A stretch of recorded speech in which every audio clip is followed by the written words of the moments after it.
أعظم وسيلة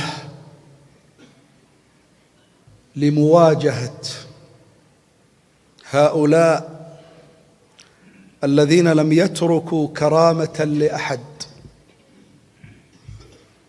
الذين استهدفوا الجميع، أعظم أو من أعظم الوسائل في مواجهة هؤلاء أن يبقى الصف واحد والكلمة واحدة، وألا نسمح للخلاف أن يدب في صفوفنا مهما كان الأمر. انتبهوا، إذا تفرقتم سيحصل الدمار، وسيتمكن هؤلاء ما تمكنوا في صعدة إلا حينما حصل الخلاف، ولا أسقطوا عمران إلا حينما حصل الخلاف، ولا أسقطوا العاصمة واحتلوها إلا حينما حصل الخلاف.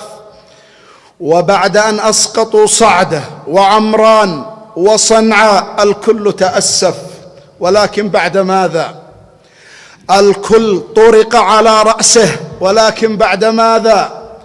الكل استهدف، والكل تمنى أنه قبل بأخيه، لكن بعد ماذا؟ فنحن اليوم هنا لنا عبرة في إخواننا وفيما حصل لهم.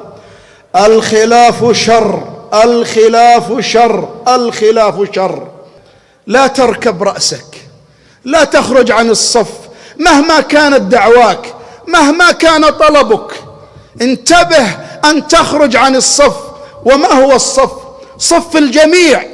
ما هي الجماعة؟ جماعة اليمنيين، وإن كان هناك مطالب ومظالم، لكن ليس هناك مظلمة أكبر من مظلمة الحوثي. لو حل في أرضنا سيمزق الجميع، سيقتل الجميع، سيبهدل الجميع، سيهين الجميع كما حصل. نتخذ عبرة مما حصل. عليكم بالجماعة، فإن الشيطان مع الواحد والاثنين أبعد. احرصوا على الصف، تماسكوا. الجماعة دين قبل أن تكون شعار أو تكتيك، دين.